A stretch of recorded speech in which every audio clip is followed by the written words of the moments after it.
comunicação vai muito, muito além das palavras.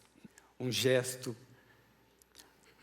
um hábito, uma emoção, são sinais, esses sim, que levam para uma comunicação afetiva e efetiva com o consumidor. Aliás, com o ser humano que está atrás de todo consumidor. E por que comunicação afetiva? É porque quando existe emoção, existe uma conexão verdadeira e duradoura com esse ser humano.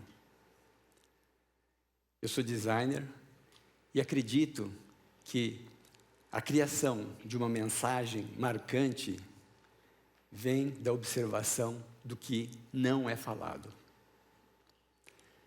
Muito além das palavras, só o gesto de como essa dona de casa segurou essa embalagem já demonstra um certo desprezo com esse invólucro. Por quê? Porque o corpo fala muito mais que as palavras. Outro hábito bem interessante é de como essas donas de casa guardavam as embalagens. Está aí uma boa dica, né, para oferecer embalagens com ziplock, aquela que tem um zíper em cima. Outro hábito muito interessante que nós temos é de como decoramos as nossas cozinhas. Ladrilhos e panos de prato foram a inspiração dessa marcante linha gráfica para farinhas, massa para bolos e massas em geral. Quando essa linha foi lançada, várias consumidoras postaram: nossa, como essa embalagem lembra minha avó. Mas não no sentido de serem antigas, é porque lembravam da comida da vovó ou da mamãe. Fizeram uma pesquisa com 13 renomados chefes de cozinha e perguntaram para eles: qual seria a última refeição que vocês escolheriam caso vocês soubessem que vocês faleceriam no dia seguinte? E 8 deles escolheram uma comida extremamente simples, que era a comida da vovó, da mamãe ou do papai. Eu pessoalmente também tenho uma receita da minha mãe que sempre quando eu faço eu me emociono. Porque comida é pura emoção, afetiva e efetiva. Nós temos outro hábito que é muito comum, que é de mentir e omitir. Sob pressão, quando se exige respostas rápidas, quando não queremos estragar nossa imagem perante os outros, e também o nosso próprio cérebro racional nos engana. Na categoria de achocolatados, tínhamos que conversar com a dona de casa que compra o produto e com o filho que consome o produto. Mas como tirar respostas verdadeiras de uma criança que mal sabe expressar seus sentimentos com palavras? Simples. Brincando com elas.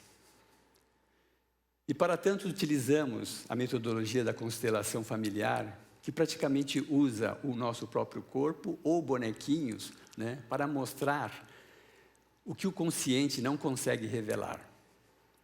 Fizemos a seguinte pergunta para a mãe: qual a sua relação com o teu filho? Segundo ela, era uma relação muito intensa. Ela, o marido, os sobrinhos e o filho iam sempre brincar no parque.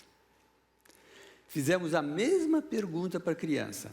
E segundo ele, a relação era ficar vendo televisão. A criança é tão perspicaz que pega até o tio que enche a cara e só fica dormindo.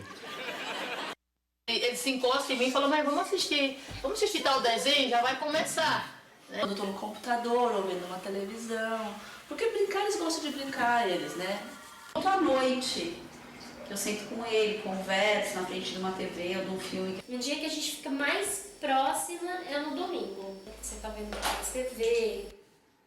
A partir desse insight, essa marca procurou promover a brincadeira entre pais e filhos, agora sem a televisão no meio. Isso é comunicação afetiva e efetiva. Mas não é somente as crianças que têm dificuldade de se expressar. Nós adultos também temos. E muitas vezes um desenho pode ser o gatilho para nos abrir.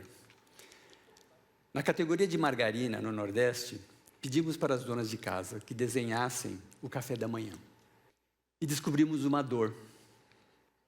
a dor da solidão. Sempre eu só fico sozinha. De manhã as meninas nunca tomam comigo. Meu café da manhã, o meu dia a dia também é solitário. De manhã eu tomo café da manhã, então assim, é bem solitário meu café. Eu tô sozinha, porque meus filhos tomam café bem tarde, eu consigo trabalhar. A seguinte pergunta que nós fizemos foi: como seria o teu café da manhã dos teus sonhos? E não era uma mesa farta, e sim uma mesa rodeada de entes queridos. E o café dos meus sonhos que ela falou era com todo minha família. Porque eu tinha muito tarde. Meus filhos, eu e minha mãe. Pronto, meus irmãos, meu filho, meus pais. Meu pai, minha mãe, minhas irmãs, eu e meu irmão. A partir desse insight, a marca procurou sempre retratar um café da manhã com toda a família extensa reunida.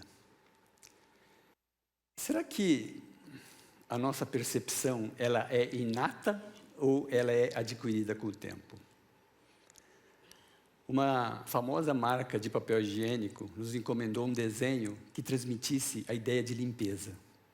Já vão escolhendo aí um padrão que vocês acham que mais transmite essa ideia de limpeza. E reunimos grupos de mulheres conhecidas entre elas, né, em função do tema ser meio constrangedor de falar com estranhos, tá? E essa foi a escolha delas. O círculo, né, que até as ruas dá uma impressão de fechado. O que você colocar vai ficar ali, você joga fora, acabou. Por ser em círculos, e o círculo dessa forma pontilhado dá a impressão de passagem de tempo. Os absorventes, todos eles estão limitados através de círculos, entendeu?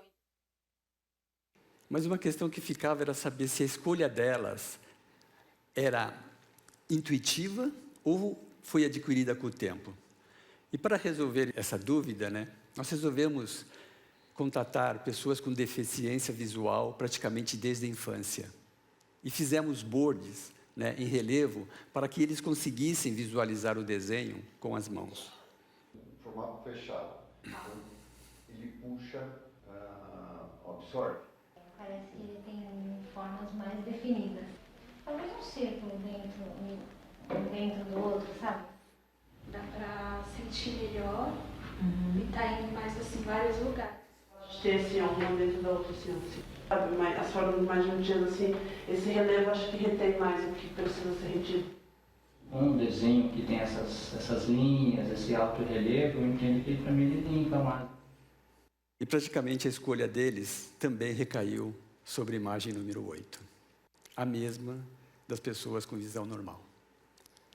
Mas existe um hábito nosso que é inato. É como nós classificamos e decodificamos, hierarquizamos os estímulos. E fazemos sempre nessa ordem. Primeiro o que nós captamos são as cores, depois os ícones, os desenhos, depois os números e depois as palavras.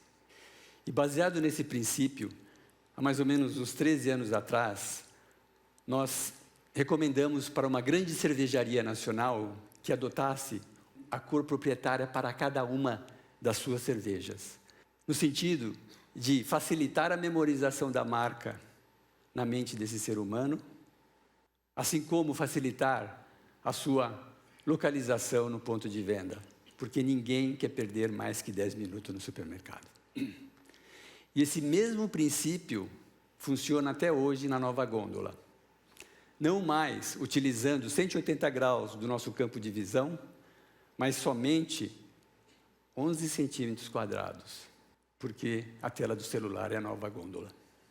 Como eu comentei, ícones é a segunda percepção, estímulos que nós captamos.